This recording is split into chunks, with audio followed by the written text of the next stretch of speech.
This is the Global Broadcasting Service, serving remote outposts since 1928. Hi, everyone. Welcome aboard the Walt Disney World Express monorail. Caramba, we have something really big for you today. Welcome, foolish mortals. Now then, hang on to them hats and glasses, because this here's the wildest ride in the wilderness. This is the DBC Pod with Phil Schoen and Jason Dodge.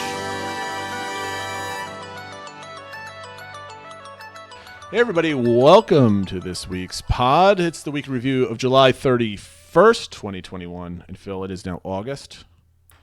Are you surprised? Are you surprised that it's August? Or are you surprised that it's come this fast? Did August surprise you as a month?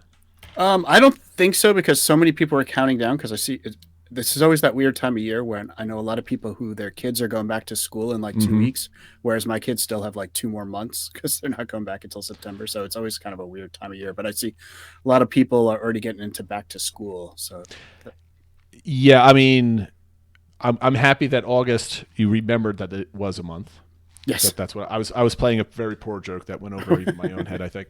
Yeah, no, you're right. I was out at the store and they had actually we had to get some like cheapy kind of like stickers and stuff. We do a Disney countdown calendar, so we needed stickers for that today. So we went to the dollar store, and they had Halloween decorations, and that kind of worried me a little bit. Then again, Disney is doing Halloween stuff, so why not the dollar store? Exactly. So we've got maybe, I don't know, a sad show today or a disconcerting show a little bit. Yeah, I know. We're just trying to keep it upbeat, but there's a couple non-upbeat things to chat about. Well, we've been doing this since the beginning, my friend. Yeah. So this is nothing new for us. And by the way, I apologize to everybody that might be listening on the podcast. I'm going to make love to my microphone so it never goes away. I'm talking around it. And if on YouTube, if you're watching, I'm doing weird gyrations around the microphone. So there is a visual component to this. Disney announced that there's now mask mandates now indoors again. Cast members are required to do that. So there's a couple other COVID-related things that Phil's going to go over during the news. And then additional dining options are reopening. I mean, all these things are flying in the face of each other. I don't know what's going on. Attractionality this week is the Millennium Falcon Smugglers run. Very excited about hopefully finally getting to get on that ride. So I have not been on it, so I'm very, very looking forward to that. Disney Destination D23 tickets went on sale briefly and then sold out. And we're going to find out our friend here, Phil, has one for himself. And I did not act fast enough. I've been lazy. And anyway, they're gone, and maybe they come back. I don't know. We'll see. But that being said, let's take a look at this week's DCI, and I'm going to tie this into an announcement. We will not have a DBC expedition this week.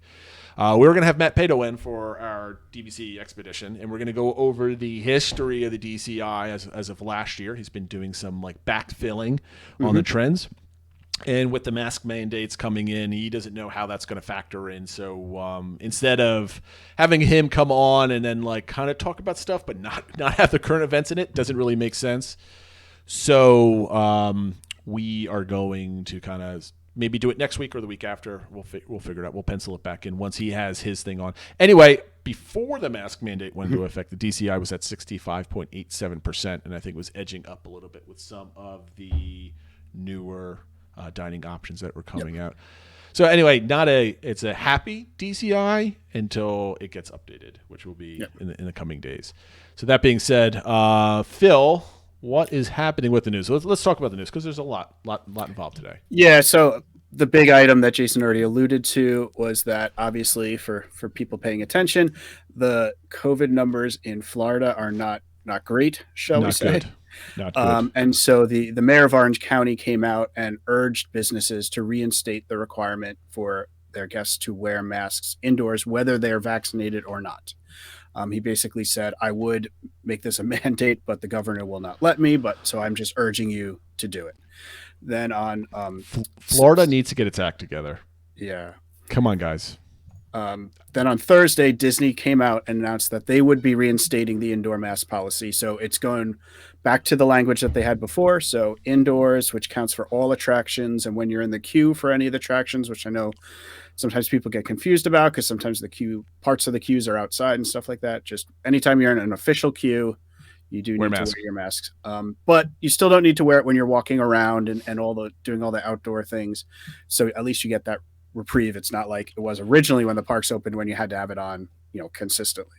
Now let me ask you this, Phil. If I know your wife is going down with her girl trip is what, 30? You're like 30ish days now, right? No, Or less 3 than weeks. that. 3 weeks. Yeah, she's the 19th. She goes down. So would she have all the people wearing masks anyway indoors? I think, regardless. Well, definitely the kids. I mean, even now, because Disney wasn't enforcing it. So even if your kid wasn't vaccinated, they weren't going to tell them, to put on the mask on. They definitely would be doing the kids. I'm not sure if everybody would have been otherwise, but at least now it kind of makes that easier, that we don't have to worry about the kids. Like, why are we the only ones in masks or whatever? Yeah. So now everybody will be in masks inside. So in some ways it makes it a little cleaner, but we'll see. Yeah, even thinking about my October trip, I mean, I think everybody's now worried. Everybody's kind of, I'm not waking up to everything. I've been worried about this for the last month as the Delta variant is taking over our country. But Florida as a whole has not been doing very good. So I'm like, all right, my family is vaccinated except for our kids. I'm, of course, worried for my children, but obviously the risk isn't there. And they would have been wearing masks anyway. So I'm okay with that. The good thing, I guess, is in, what are we at, like 80 days until my vacation, and you're, what, 68-ish days? No, we just hit, for our October trip, we just had our 60-day this past week. That's right, your ADRs. We have to talk about ADRs. that maybe next week. Yeah. Anyway. Talk about. I didn't get it. Yeah, well, that's the story, right? You got nothing. But then you're going on the most October 1st, so that makes sense. But hopefully the curve gets down again. I mean, there's I'm hoping it kind of burns through it a little bit and it starts to trend in the positive direction. And by October, things are looking a lot better. Well, let's put it this way: the vaccination rates have spiked up, right? So there's more people getting vaccinated, which is always a good thing. So we're going to stick to the positive, like we started off with our show, right? Yeah. So get masked, everybody. Get vaccinated. I have to imagine everybody listening to this podcast is probably vaccinated at this point. On Discord yesterday, everybody's talking about the next part of the story about mandates. I'm like, everybody that's on our server is mandated to be vaccinated. And everybody started posting their vaccination cards, which I thought was very nice. And if you're not vaccinated out there, please get vaccinated. But what's the latest on? Yeah, so related to that is that Disney subsequently announced that starting with all salaried and non-union hourly employees of the entire Disney company, which is quite a few people, are going to be mandated to be vaccinated unless they're medically not able to or have specific religious, very small exclusions. But basically everybody has to get vaccinated, and they have 60 days to do so if they are not currently vaccinated. They're also having other requirements where, people who are currently working from home due to COVID, they were calling them back. They're actually going to delay that and stuff like that. But the big thing is the mandate for the employees, and they are working with the unions. And the latest things I've been seeing from the unions is they're pretty supportive of this overall. I was just going to say, yep. Yeah. They just want to make sure things are handled right, especially with those exceptions and stuff, kind of just, crossing T's and dotting I's. But it sounds like something that they're overall on board with. So it sounds like that will happen for all employees at Disney.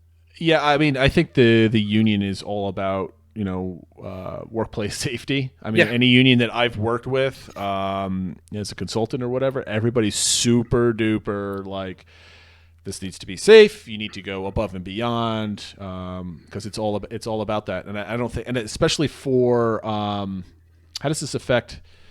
Why can't I think of the term? The entertainment folks. The equity. Equity. Thank you. Yeah. Yeah. Well, I think that's. I haven't seen that one specifically mentioned, but I believe that's another union. There's a number of different unions. Right. So every one that I've seen, I haven't seen that one specifically, but everyone that I've seen so far seems to be, just working out the details, but is on board. So what are your feelings on mandates? There's a lot of people are, let's get, I don't want to say political, but let's get a little bit policy wonkish on this on the DBC podcast right now. What are your thoughts on mandating? Like, let's say for your particular job, obviously you are vaccinated. We've talked about that before. Yeah. Would you want your workplace to be vaccinated before to go in? Would you be more comfortable if that were the case? I think so. My company hasn't mandated yet, but they are, encouraging and that sort of thing. I mean, obviously, I think some ways it would be nicer.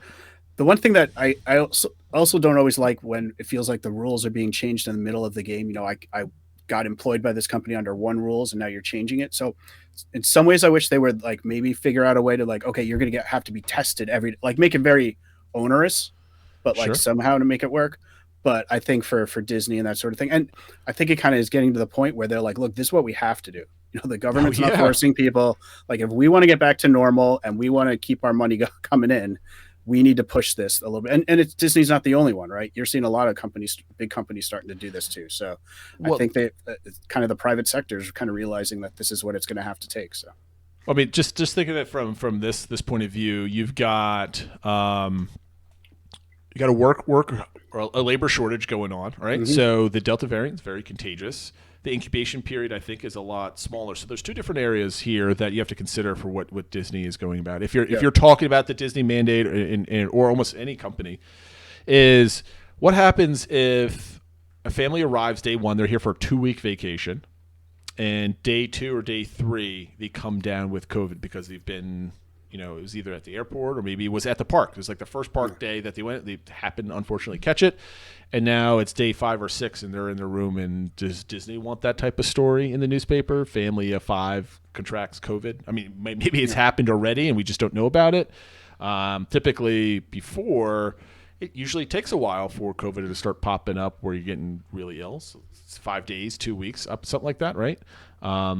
So I think Disney is definitely trying to avoid that as much as possible, so they don't want their cast members. And then, of course, cast members get sick. All of a sudden, they don't have enough cast members to replace them with because they're still hiring them like hand over fist. Anybody that wants to come in, they're still hiring. So I think it's protective from like, you know, a health and safety standard, bad PR, and you know, the labor. And I also think clearly they're at the point where capacity's almost back to normal, right? And I don't think they can put the toothpaste back in the toothpaste tube at this point. You know, they're not going to start pulling back and canceling reservations and stuff like that. They can't.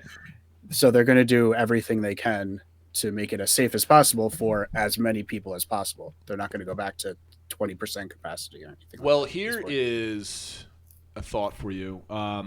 They have not opened a lot of these hotels, right? They've started taking reservations for some of them. Maybe they're going to start walking some of those availabilities back so they can kind of slow down the crowds that are coming in. Obviously, they can't.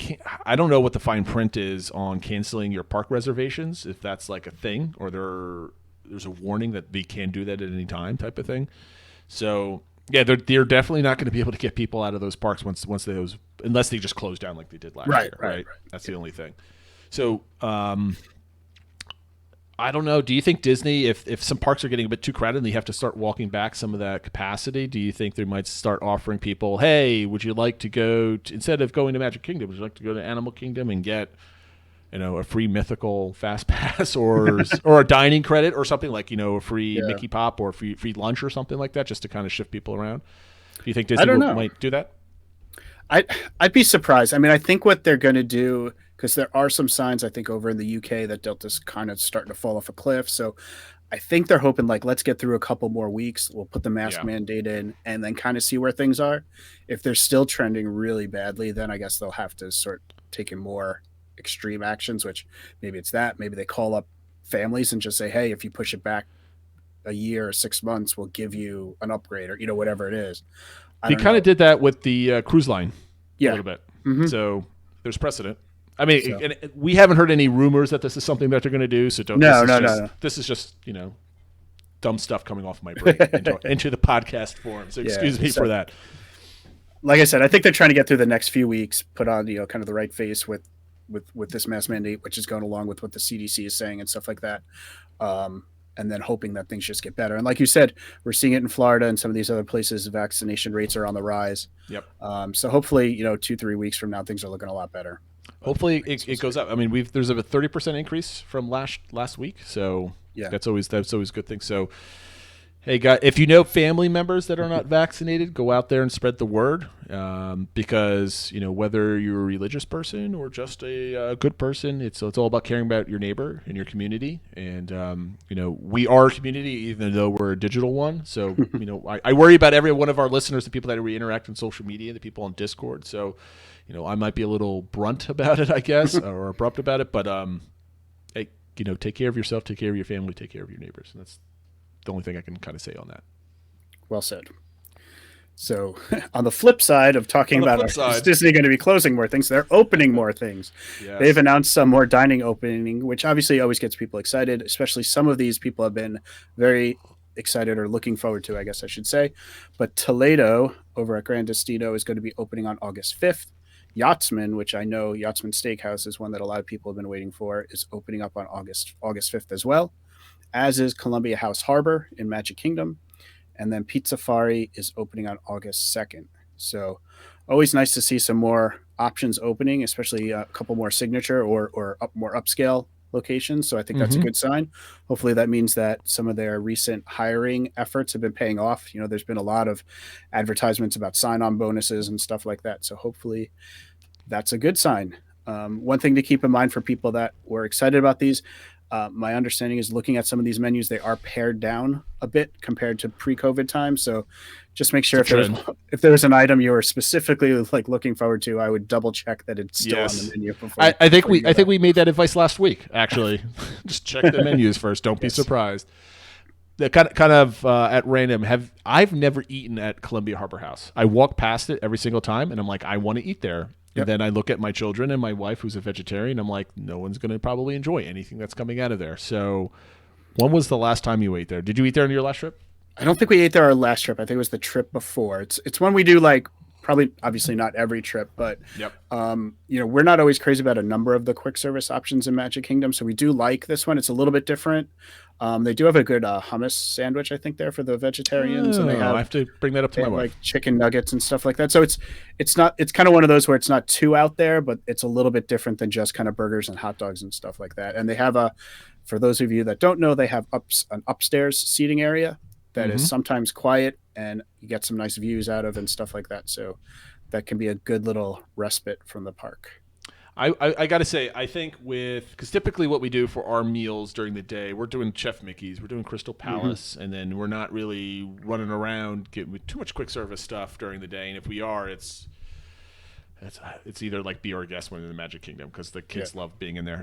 But our next trip, if we're not doing a lot of sitting dining, whether it's because we can't get reservations or we're too a little sketchy about going indoors type of thing, we might have to do a tour of quick service meals, I think, or quick service locations, just kind of check them off the box type of thing when we're there. I'm looking forward to that. Yep. The next news item, which I think is also a positive, is that they've announced that there will be cast member previews coming for Remy's Ratatouille Adventure, the new ride coming to the France Pavilion in Epcot. And the way it was worded and indicated by the Walt Disney World president is that there will be more preview opportunities coming. It didn't get into a lot of details, but people are speculating DVC, pass holder, things like that. But it could deluxe guest, of course. Chase card holder. Come on. But even all the way up to just soft openings. And people are comparing it to what Universal did with Velocicoaster, where it was open for soft openings for weeks before the grand opening. So by the time the grand opening came, everybody had already ridden it 5 times. So it wasn't like a zoo, like everyone's expecting with all the bloggers and stuff like that. So definitely, it's good to see that. I'm always glad when cast members get kind of these special treatment type things because they put in so much and sometimes have to take a lot of the crap from not so nice guests.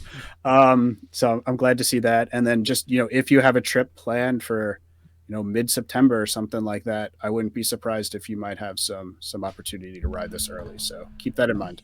Yeah. I mean, keep listening to this podcast, keep watching the news wherever you might get your news from. There might be people posting tricks of how to get on the ride. So don't expect to be bribing cast members to kind of lead you over there. But there might be a thing where if you're there early and kind of just wandering around, they might kind of say, "Hey, do you want to check out the new ride?" When it's kind of a week up. So, maybe keep your eyes out or your ears or no your eyes reading or something.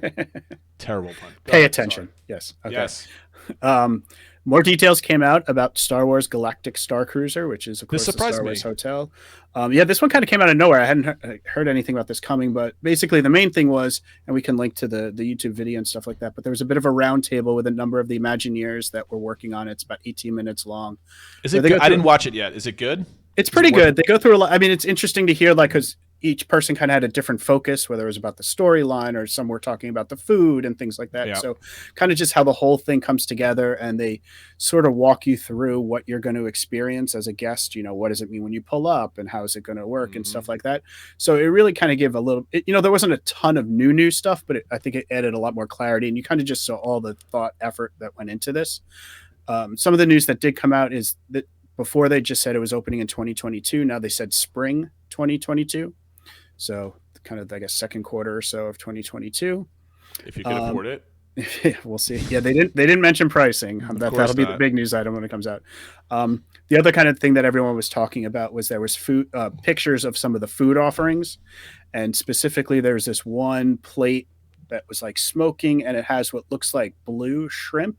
I'm showing it on the screen right now, and it looks really not appetizing.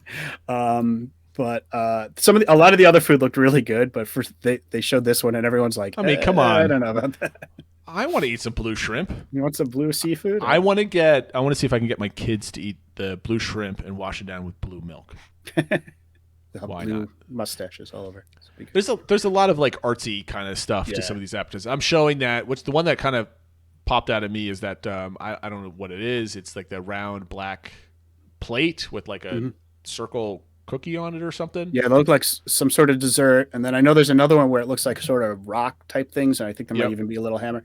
That one they said was motivated by a scene on Mustafar. It's supposed to kind of resemble that and stuff like that. So that was the type of thing they got into with the Imagineers, were saying all the thought that even people putting the food together wanted all the food to tie into Star Wars, the storylines of Star Wars and things Bill, like that. So. I need to ask, what are my fine dining options on Mustafar in the galaxy far, far away? I mean, was Darth Vader opening up some awesome restaurants in his castle?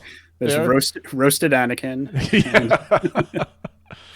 I don't know, but that's I just find that interesting. There's some creative people there. Yes. So I don't know, take it for what you want. But yes, I always like those videos where you kind of hear the creative minds and how they go through the process and stuff like that. So if you have 20 minutes and you have some interest, I would watch it. Last big news story that had a lot of people talking for a bit is that Scarlett Johansson is suing Disney for what she feels is not receiving her full compensation from Black Widow due to Disney sort of changing plans and releasing it on Premier Access on Disney Plus the same time as the theatrical release. And what this is due to is that her compensation or salary was part of it, at least a component of it, was supposed to be a percentage of the box office gross. And she's saying that by it, coming on Disney Plus at the same time, that reduced the box office gross, therefore reducing my salary. Fair argument. Yep. And she's alleging that she reached out to them a few times and that they never responded and that sort of thing. So, yeah, if I read the thing a few ways, I didn't know exactly what it meant because it seemed like she was saying they did things to make the overall take was less. But if all she wants really is that same percentage, but of the Premier Access, fair. I think she's totally right, and Disney should compensate. But obviously, they're pushing back because they know this is not going to be the last time this comes up, and they obviously want to keep as much of the pie as they can. But we'll see where this goes. Keeping more of it anyway, based off of how Disney Plus, they don't have no distribution chains that they have to pay into a movie theater and all that other stuff. Here's my thing. I'm totally behind Scarlett Johansson because it just makes sense. Like, here's the money that you make from the movie during whatever. I should get a cut of it. Maybe it's a different percentage of the Disney Plus. Maybe it's less, maybe or more. I don't know. It doesn't make a difference. Pay the lady.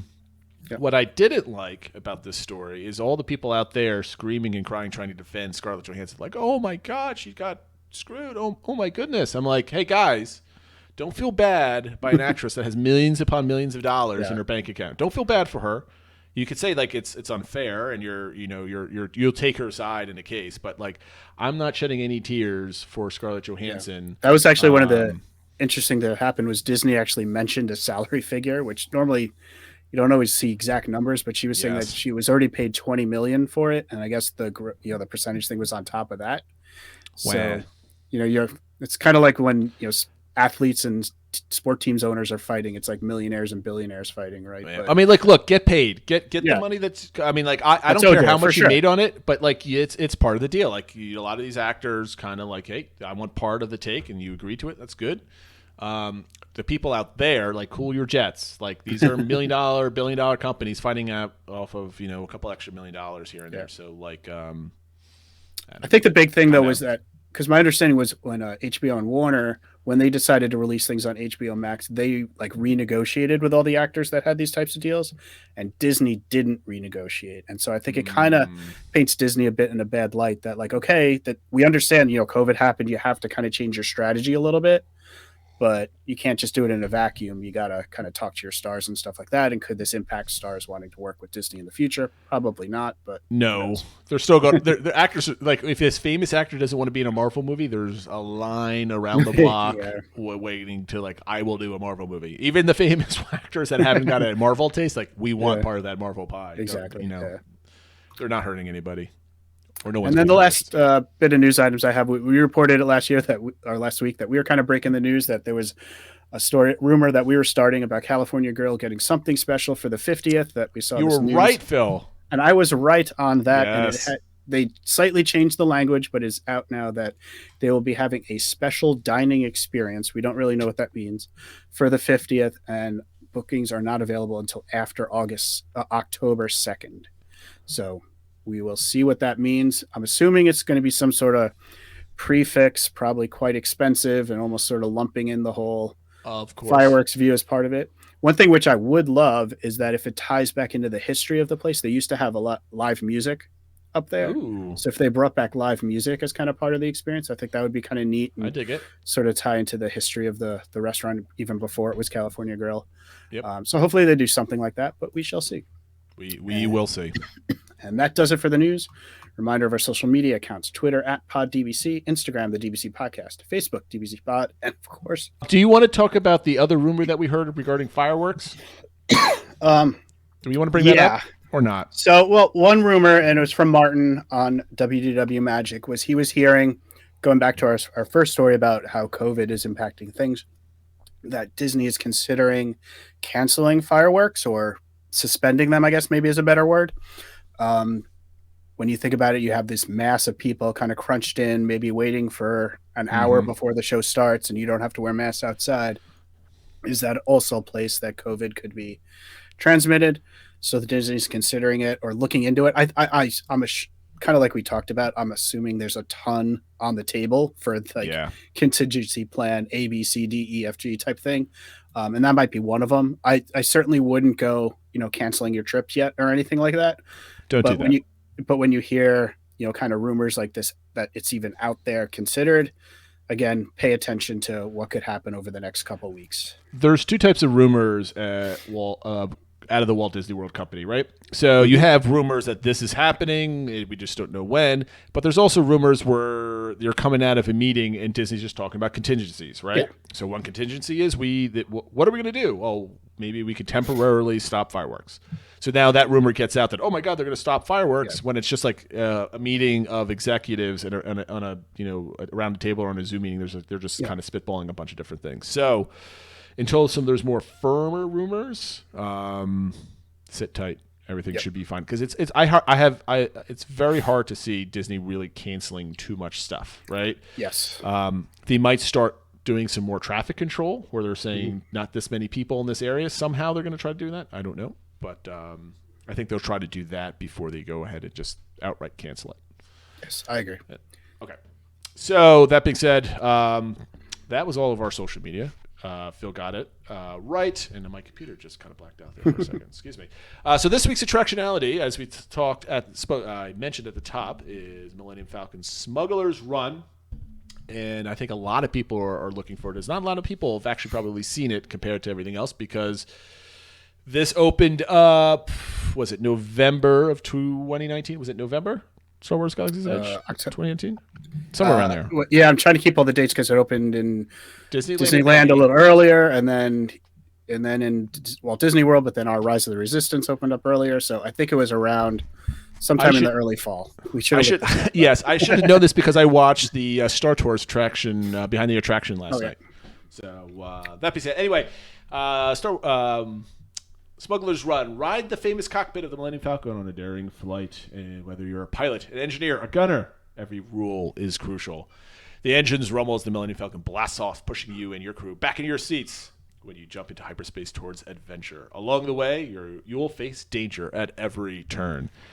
Now, for those of you that haven't seen the behind the scenes or the making of this attraction, it is super interesting how they get so many people. We're not going to talk about it because that's not part of the show right now.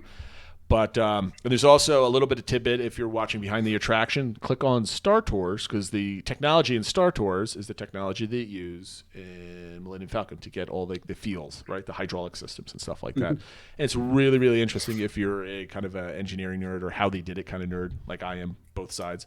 It's really cool to watch. That being said, Adam, a.k.a. Cassius Stone, put together our Attractionality for this week.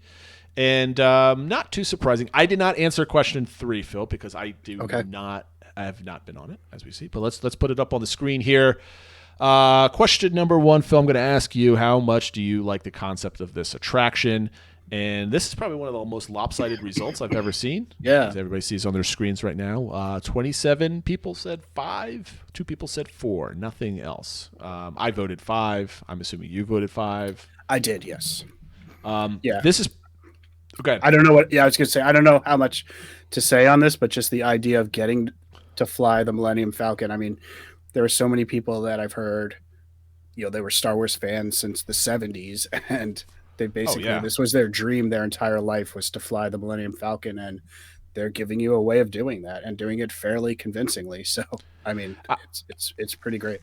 We've talked about Star Wars Galaxy's Edge plenty of times on this podcast over the last year and a half. And there's a lot of criticisms of how they designed it, what's the setting, and all this other stuff. I don't think they could have gotten away with whatever setting in the Millennium Falcon not being there. Right? I mean, this is just, this is, if this was Harry Potter, with Harry Potter without wands, Harry Potter without the castle or whatever. Castle or Diagon Alley, that type of thing. It's the Millennium Falcons. Millennium Falcon is as Star Wars is going to get when you're talking about a thing, a place, and not people or characters. So, this definitely fits. I mean, this is going. I'm already skipping ahead to question number 4. So we'll go ahead. The concept of riding the Millennium Falcon is phenomenal. Question number 2: how well do you think Smugglers Run delivers for its target audience? Phil, this one I voted 4. And we got a bit of a collection here. I'm going to bring it back on screen. It was weighted to 4. There was a couple 5s. There was a bunch of 9, a bunch of 3s, 9 of them, and one person giving it a 2. And I suspect I know why. But what did you vote for on this one? So I actually gave it a 5. We'll find out, when we get to probably question 3 more, my thoughts on it. I don't think it's a perfect ride by any stretch, but I think for that, delivering on that dream, I guess that's who I was looking at as target audience. Those people that have spent their entire life wanting to fly the Millennium Falcon, it lets them do that. It delivers that. It might not be perfect, but it delivers that promise. So that's why I gave it a 5. But the reason why I gave this a 4, because I'm only going over anecdotal kind of stories and knowing the different ride experiences you can have.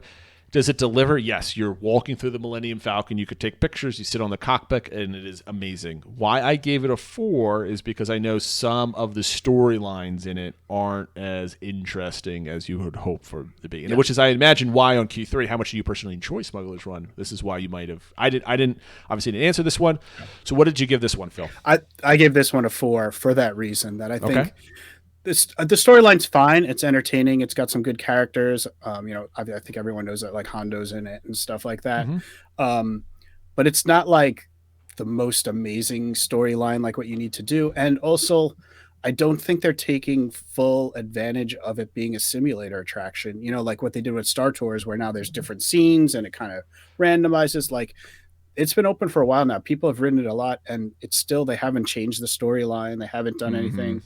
And I also think the other but the configuration of the cockpit, the different roles isn't perfect. The way you kind of have to push buttons to the side and go there. And then also it has a low minimum height requirement, which is great that little kids can do it. But a lot of the little kids can't reach all the controls. So I know, like, my youngest, when we rode, I had to like reach over and grab things and stuff like that. So I think the execution, and maybe I'm kind of lumping that in with number 3, could have been a little bit better. But Gotcha. overall, I still think it's really fun. I really enjoy it, but it doesn't hit that 5 to me. It's kind of a notch below. Yep. So for question number 4, how well do you think it fits into Star Wars Galaxy's Edge at Disney Hollywood Studios? Almost everybody answered 5. I'm assuming you answered 5. I answered 5. Did you not answer 5? No, I gave it a 5. Okay. I mean, I think the only reason I could, and I know at least one person who did give it a 5, was because they didn't really know what the theme of Hollywood Studios is anymore. But if you kind of like say this fits Hollywood Studios, it's a given this will be in Hollywood Studios, then the ride fits perfectly in the land. I don't know how you could have something fit better. So Hollywood Studios is all about movie lands now. It's no longer about the studios portion of things. So I don't know why that's a confusion. That being said, I voted for 5 only because it's the same question as how much do you like the concept. I love riding the Millennium Falcon, and it belongs in Star Wars Galaxy Edge. Exactly. Anything Star Wars. So that's something that I think is it's welcome. I think they should do more, like upgrade it, and I think they will. So our follow-up question to Attractionality this week, Phil, is to get your Imagineer hat on.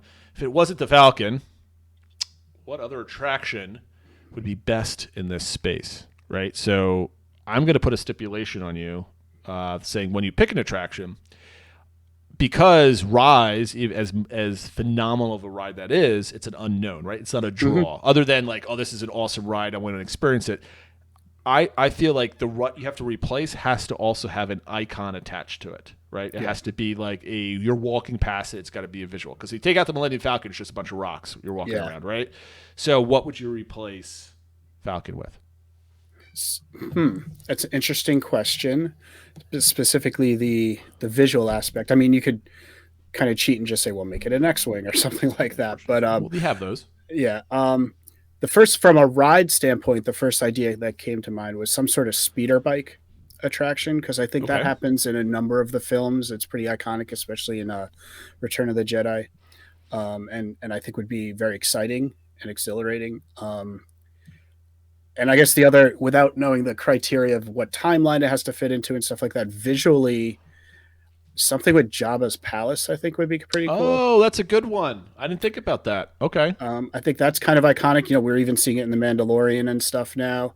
And so I think, that would be very like people would, that makes me think something people would want to take a picture in front of or in part of. Of course. Like and as you walk through whatever the ride is, Yeah. it could be something. But you walk through the throne room of Jabba's palace and stuff like that, and maybe you have a Jabba the Hutt animatronic. That would be amazing. And then there's some sort of battle with a Rancor or something like that. I don't know. Unfortunately, I do not think Disney will put a slave Princess Leia or alternative in that form. I don't think that's going the direction. No. Disney. As much as everybody be like, "Where is slave?" Nope, not. This is Disney, guys. Children, please.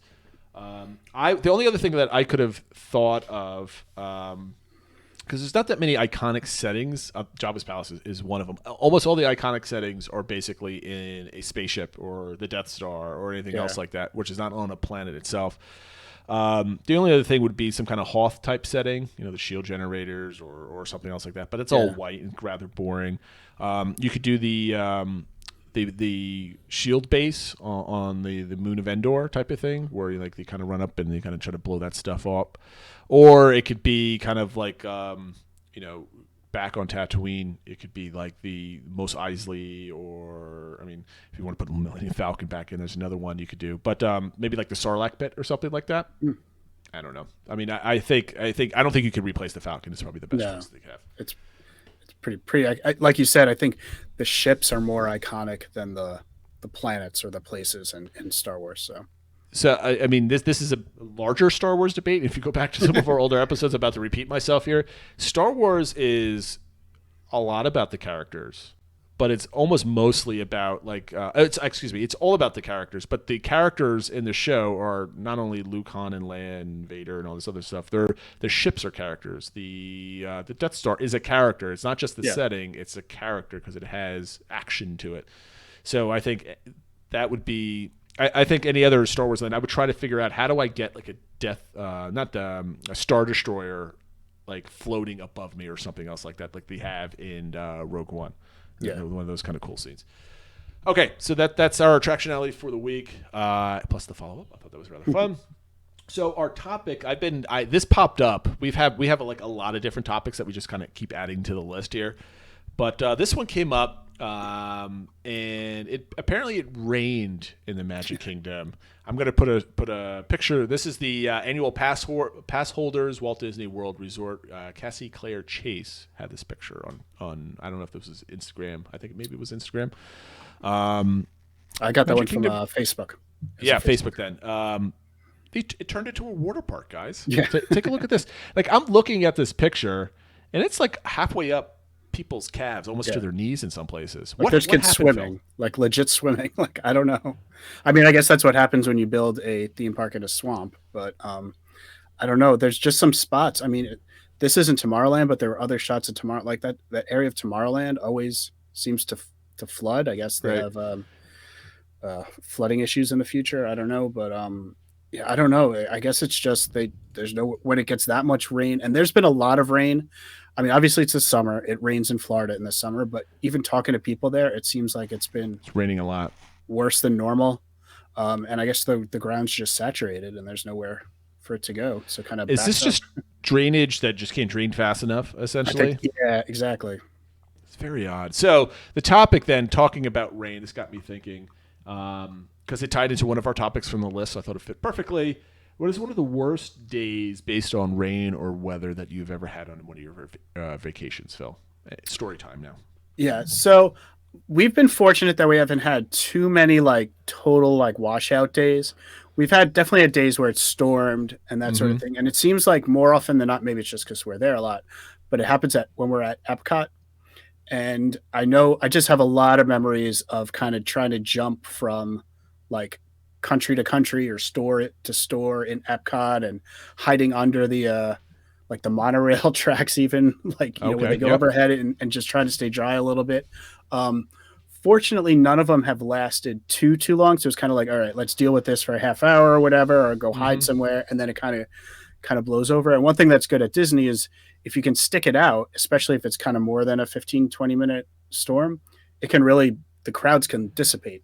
And so people run from the rain. But if you can really bring down some of the ride time. So I remember, you know, a number of those times that were like, let's get on Frozen, let's get on, you know, Soarin' and stuff like that, because the wait times kind of got cut in half. So it's not really a specific memory other than a couple times being in Epcot, knowing that it rained and kind of trying to hop around and how are we going to hide from it. I'm usually, I mean, unless there's, you know, lightning and stuff like that, I don't get too bogged down with rain. I know people are like, what do? Do you wear a poncho or bring an umbrella? I'm like, I just get wet. Like, I don't, it's not too bad. So, but that's kind of the memories that come to mind. So I've never had an impact with rain tremendously. So my last trip in 2019 was the only time it's ever rained on me, other than comes down for 10 minutes and it goes away. So we've been fortunate. But it downpoured one day. We were coming back. It was getting kind of dark out, and we were going to the Contemporary for Chef Mickey's, and then we were walking back to the Magic Kingdom, and it started getting a little even more hairy at that point. And then big downpour, and all of a sudden we're on Main Street. We're going to start the rest of our day, and it is pouring cats and dogs. So a couple things, tips for all of you dads out there with wives or significant others that like to shop. Do not hide in some of the shops up and down Main Street because especially Uptown Jewelers, where people are starting to look at expensive watches and stuff like that. Hey, our son would love this Mickey watch. Yeah, that Mickey watch is $120, and our son is 4. He doesn't need that type of expensive watch. Great place to hang out, by the way. This is, and I think I mentioned this on one of the other shows. So between Uptown Jewelers and the Crystal Arts Store, that's the road right before Starbucks. It's called Market Street. So if you go all the way back there, it's kind of like about 100 yards. All the way in the back, there are seats and benches all underneath, like a complete like overhead, and no one kind of gets down there. Everybody's crammed into the stores. Somebody's crammed elsewhere. It's usually relatively empty because there's nothing back there. right? There's no shops or anything else. It's mostly access to the kind of the area that you go back to the outfill area from like the fireworks show, right? Mm-hmm. So, you know, between Tomorrowland Terrace, kind of that pathway you can kind of leave at the end of the day. So that it backs out to that. So there's just like an access area to kind of go in, and it just has a nice facade on there. So that's a really good place to hang out. Sometimes there's umbrellas. I don't know. They probably take them down. But there's definitely some benches. So you could sit and you don't get hot and steamy in a shop somewhere crowded with, you know, 100 other people trying to get out of the rain. It's better than the other side of the street with the big giant store that's just basically connected. The Emporium. The Emporium. Up and down. So that's my story. Nothing horrible except for our Animal Kingdom day 2 years ago, where it basically was raining all day, but like drizzling and stop. So the humidity with all of that was absolutely dreadful. So we cut our day short on that one, and that was kind of a bummer. But nothing horrific where branches are falling down like the picture I just showed or anything else like that. Do you have any other tips for people?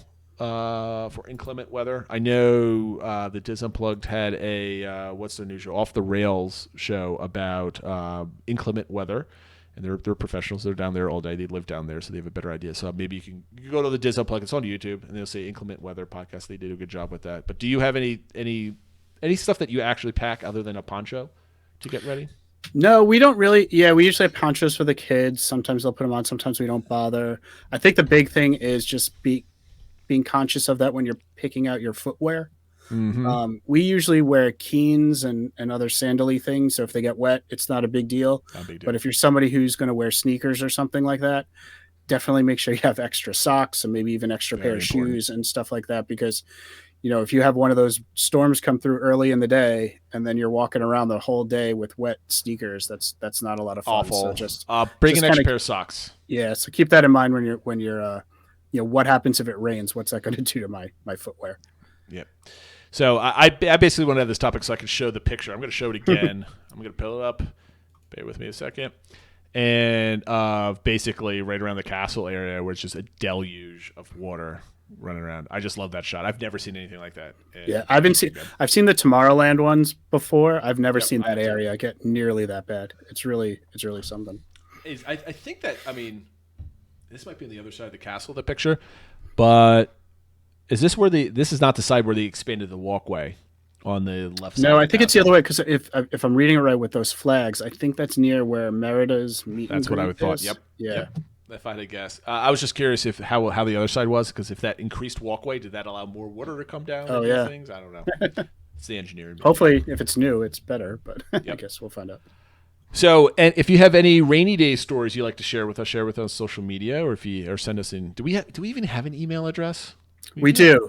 It's dbcpod@gmail.com. We don't get email us a story. Yeah. Well, no, we don't really ask for emails, but like if you have like a longish story you want to send us, maybe an email is better to kind of type out a couple paragraphs rather than a tweet or something else like that. We've got a couple other things here, and we're going to round out this show. We're at almost 10 minutes shy of an hour, so we did pretty good for not skipping DVC Expedition this week.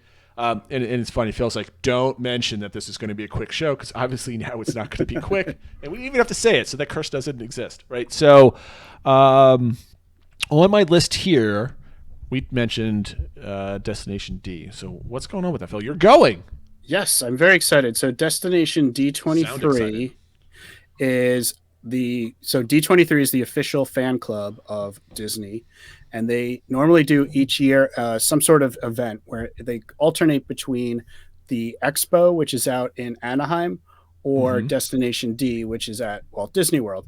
And usually Destination D is kind of the smaller one. It's not as crazy. You don't get as much like news about the parks and the films and stuff. It's kind of more for the fans that just like to see, you know, cool exhibits and things like that.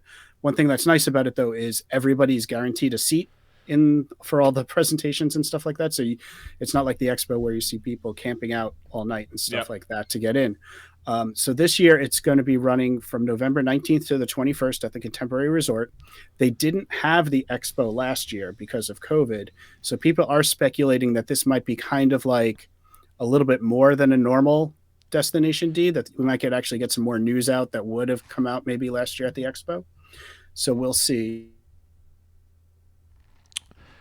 But yeah, so tickets went on sale at 1 p.m. this past Thursday, and they lasted 17 minutes before they were sold out. So feels like I was fortunate enough to get one though. Yes, good for. I mean, like it feels like, are you gonna go? I'm like, yeah. I mean, like it's a hefty ticket. It's like $400, I think, to go. 200. It's 250 for the 3 day, the pass for the 3 days.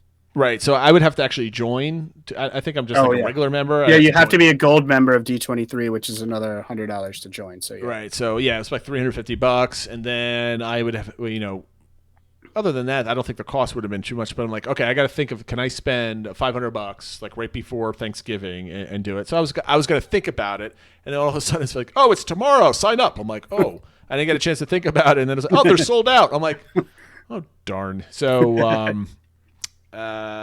maybe I'm going to keep an eye out for, maybe they'll open up more tickets. I don't know. I'm assuming they're not. Yeah. So we'll live vicariously through Phil for this experience. Yes. So I was excited though I got it, and then I immediately booked the rest of my travel. So now I officially have another trip in my Disney experience. I'm staying at the cheapest hotel I could. They actually had an all-stars resort for like $165 a night. So I'll be staying there. Bad. I figure once you add in travel, with my, they still will have Magical Express and stuff like that. I figure it'd probably work out about the same as staying off property. Phil, if I could get tickets, I would have gone and be like, all right, let's split the hotel. Let's get two queen beds, right? We'll crush ourselves in there. And then I think we would have road tripped it down there. You and me drive down. That would have been fun. I don't know if you usually drive down. I'm surprised you're doing all this flying already again. I know. Well, we had actually had some Delta gift cards to spend. So that was another reason that I was able to make this fairly affordable. But anyway, so I will be down there. From awesome. Thursday the 18th through Monday the 22nd. I will be trying to record, report back as much as I can. You're not allowed to really record anything during the events, but there's a lot of new things. It's going to be a kickoff with Bob Chapek, and then Josh D'Amaro is going to talk about what's new for the parks. And as they mentioned, there's always a surprise or two. They're going to have the music of Encanto is going to be a session. And it said, and some special guests. So everyone's speculating, will Lin-Manuel Miranda show up for that? Because he did all the music for Encanto. They're going to actually have a lot of things with the history of the parks, including some of the characters like Orange Bird and stuff like that. Oh, very nice. We get an opportunity to shop at Mickey's of Glendale, which for those of you who don't know what that is, that's the Walt Disney Imagineering campus store. So you get to buy all the Walt Disney Imagineering licensed and paraphernalia, hats and stuff like that. So I will be spending too much money there. And we're supposed to be having a special film screening on Friday the 19th. So people are thinking it might be a preview of getting to see Encanto. So that's included with your ticket and stuff as well. Very cool. So yeah, so you get special gifts and stuff like that. So it should be a lot of fun. I do know a few other people, some that are local, that were able to get tickets. At least one other person on our Discord server got a ticket too.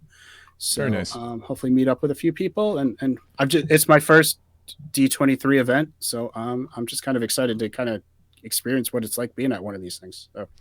Yeah, I wish I was. I should have. You know what I should have done? I should just booked it and then canceled it, because I'm assuming there's a cancellation policy because they're not afraid of people not scooping up those tickets. Right. So maybe I'll make a call and see if I can get in. If there's a waiting list, I don't know if there's a waiting list or not, or you just have to get lucky. I don't know how that works. Just try to sneak in. Yeah, just jump a fence or something. Right? I'll be that guy.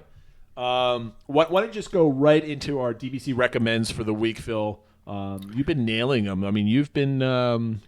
I think the last 3 of the last 4 have been yours. So what did you find? Yeah, so this one, it's actually one we've recommended before over all the podcasts. It's the Unofficial Universal podcast. We had recommended one a while ago when they had a roundtable coming up with ideas for Disney-inspired Halloween Horror Nights events. This one's very different than that, but I thought they did an excellent job with this, and it kind of ties into the story we led with. But they called it a pandemic roundtable, and they had their host, but then they also had 4 other people, including people who cover about attractions opening, people who cover the parks, and 2 different travel agents, one for Disney and one that covers Universal, kind of saying, how did these 2 different parks handle COVID? How did it handle when it was happening? How have they handled since it's reopened? Who did what better? Who did what, who could learn from things? And kind of also saying, well, what lessons have they learned from this that maybe can make things better in the future and stuff like that. So it's just a lot of different viewpoints. A lot of them pointed to how there's a lot of things related to virtual queues and things like that maybe Universal can learn when they're building Epic Universe, how that could come into play, redesigning that park a little bit. So I thought they did like kind of a fair balance. They weren't like kind of, they were calling out where mistakes were made and stuff like that, and what, places that could have done things better, but they weren't just, ripping people to rip people. They were kind of like, okay, here's what happened.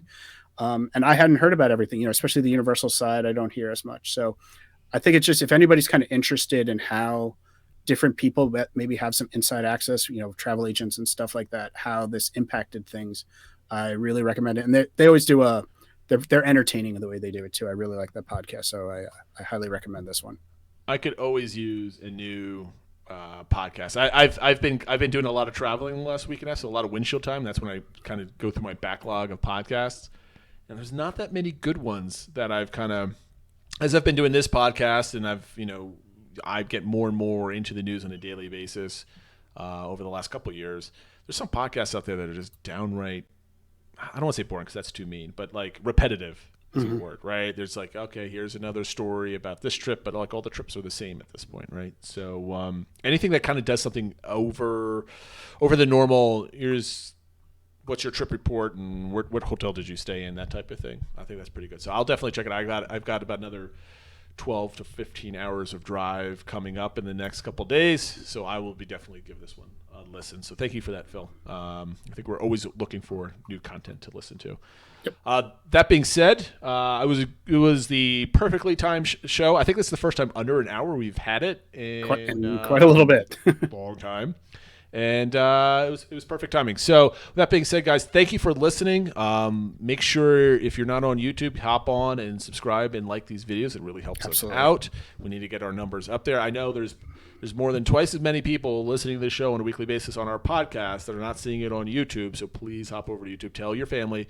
I don't care who you are or anything else. Just hit the subscribe button. Help us out. We want that customizable URL that helps us copy and paste our channel all over the place. So we appreciate that. And if you're you're a listener and you're listening on iTunes, please leave us a 5-star review. That helps us out as well. And this is the end of my begging for clicks series of this podcast. Have a great day, guys. We'll see you next week.